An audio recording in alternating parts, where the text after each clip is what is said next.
घूंसर पीटते हुए साफ तौर पर आपको दिख रहे होंगे। चलिए बुलेटिन में आगे बढ़ते हैं। रायपुर में आयोजित कलेक्टर्स कॉन्फ्रेंस 2025 में मुख्यमंत्री विष्णुदेव साय ने किसानों से जुड़ी योजनाओं की प्रभावी क्रियान्वयन पर जोर दिया है। उन्होंने निर्देश दिए कि प्रधानमंत्री किसान सम्मान निधि योजना में कोई भी पात्र किसान वंचित ना रहे और कलेक्टरों को समय सीमा तय कर पंजीयन रजिस्ट्रेशन पूरा करने को कहा है। बस्तर और सरगुजा संभाग में विशेष फोकस करने के निर्देश मुख्यमंत्री विष्णुदेव साय ने दिए और इसके साथ ही सीएम ने अधिकारियों को सख्त निर्देश दिए कि जनहित के कार्यों में किसी भी तरह की लापरवाही बर्दाश्त नहीं की जाएगी। साथ ही मुख्यमंत्री ने धान खरीदी की तैयारियां पूरी करने, मलेरिया प्रभावित क्षेत्रों में विशेष अभियान चलाने और शिक्षा की गुणवत्ता सुधारने के निर्देश भी दिए हैं। स्वास्थ्य सेवाओं में सुधार, टीकाकरण की फील्ड वेरिफिकेशन और मलेरिया उन्मूलन पर भी मुख्यमंत्री ने विशेष जोर दिया। साथ ही कहा कि 15 नवंबर से शुरू होने वाली धान खरीदी की तैयारी पूरी हो और धान खरीदी में अनियमितता पाए जाने पर सीधे कलेक्टर जिम्मेदार होंगे। सरकार ने पूरी पारदर्शिता और सुगमता से किसानों को लाभ देने की बात कही है। तो कलेक्टर्स कॉन्फ्रेंस में मुख्यमंत्री विष्णुदेव साय की सख्ती साफ तौर पर दिखी। ग्राफिक्स के जरिए भी हम आपको इस कॉन्फ्रेंस की बड़ी बातें बता रहे हैं। कलेक्टर और सचिव तैयारी करें धान खरीदी को लेकर और अगर इस खरीदी में अनियमितता पाई गई तो कलेक्टर सीधे तौर पर जिम्मेदार होंगे। मुख्यमंत्री ने कहा कि प्रभारी सचिव खरीदी केंद्र की निगरानी करें। तो ये कलेक्टर्स कॉन्फ्रेंस 2025 में मुख्यमंत्री के बयान की बड़ी बातें हैं, आप तक हम ग्राफिक्स के जरिए भी पहुंचा रहे हैं। दूरस्थ अंचलों में स्पेशल कैंप लगाने के निर्देश दिए गए हैं। संवेदनशील केंद्रों की गहन निगरानी करने की बात भी मुख्यमंत्री ने कही और खासतौर पर बस्तर सरगुजा संभाग पर विशेष फोकस रहेगा। सरकारी योजनाओं का पूरी तरीके से क्रियान्वयन हो और जनसेवा की गुणवत्ता से समझौता बर्दाश्त नहीं होगा। साथ ही मुख्यमंत्री ने कहा कि योजना कागजों पर नहीं जमीन पर दिखे। स्वास्थ्य विभाग की योजनाओं की भी समीक्षा की। गुणवत्तापूर्ण स्वास्थ्य सेवाओं का विस्तार हाई प्रायोरिटी पर बताया। पीएम सूर्यघर बिजली योजना का लाभ अधिक से अधिक लोगों को मिले। स्कूलों में ड्रॉप आउट रेट को कम करने के विशेष प्रयास करें और साथ ही मुख्यमंत्री ने कहा कि जनजातीय गांवों के समग्र विकास पर काम किए जाएं। तो धान खरीदी को लेकर मुख्यमंत्री के साफ निर्देश। तो धान खरीदी में अगर कोई गड़बड़ी हुई तो कलेक्टर सीधे तौर पर जिम्मेदार होंगे। कलेक्टर और सचिव इसको लेकर तैयारी कर लें। जनहित में कोई भी लापरवाही बर्दाश्त नहीं की जाएगी। प्रभारी सचिव खरीदी केंद्रों की निगरानी करें। ये बड़ी बातें मुख्यमंत्री विष्णुदेव साय की कलेक्टर्स कॉन्फ्रेंस में।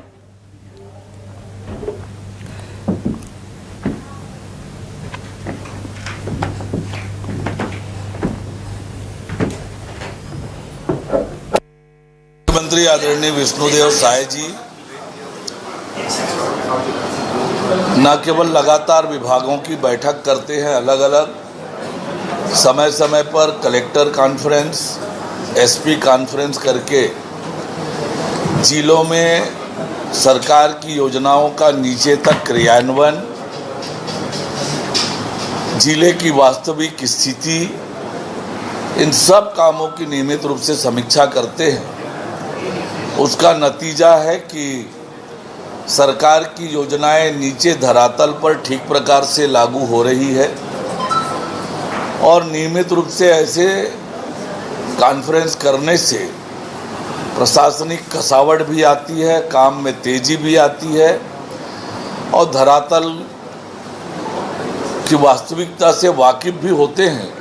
तो निश्चित रूप से ये 3 दिवसीय लगातार कॉन्फ्रेंस करने वाले हैं माननीय मुख्यमंत्री विष्णुदेव साय जी। निश्चित रूप से इससे बड़ा लाभ आम लोगों को मिलेगा, प्रशासनिक कसावट भी आएगी।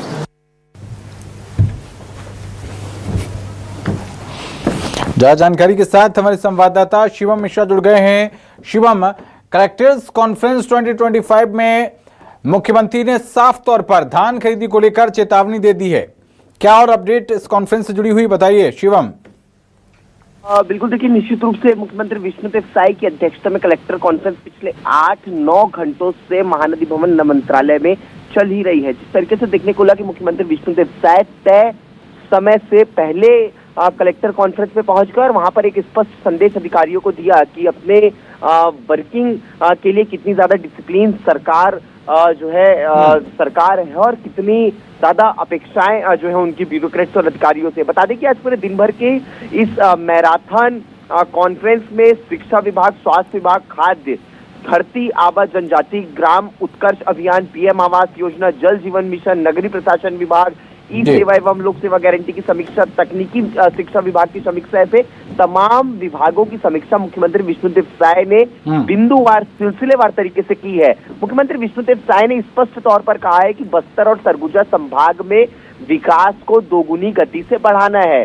बस्तर और सरगुजा संभाग के किसी भी जो है अंतिम व्यक्ति तक सरकार की योजनाओं का लाभ पहुंचना चाहिए। वहां के कलेक्टर्स को स्पष्ट संदेश दे दिए कि उन संभागों में जो है प्रधानमंत्री आवास योजना की बात की जाए, फिर तमाम उन योजनाओं की बात की जाए जिसका सीधा लाभ जनता मिलता है, उस पर किसी भी प्रकार से कोई तकलीफें जनता को नहीं मिलनी चाहिए। नहीं तो इसके सीधे जिम्मेदार जिला कलेक्टर और संबंधित विभागीय अधिकारी होंगे। इसके साथ ही मुख्यमंत्री विष्णुदेव साय ने नगरीय प्रशासन विभाग की समीक्षा करते हुए कलेक्टरों को इस बात का भी सख्त निर्देश दे दिए हैं कि सुबह 7 बजे के पहले कलेक्टर नगरीय निकायों के वार्डों में जाए, वार्ड में जाकर के आम जनता से मुलाकात करें, वहां की परेशानियों को सुने, वहां की समस्याओं को सुन करके जो है उसका निराकरण करे। यानी कि मुख्यमंत्री ने इस बात को स्पष्ट कह दिया है कि अब दफ्तर में बैठ करके किसी भी कलेक्टर या फिर अधिकारियों को काम नहीं करना है, बल्कि फील्ड पर उतरना है और फील्ड पर उतर करके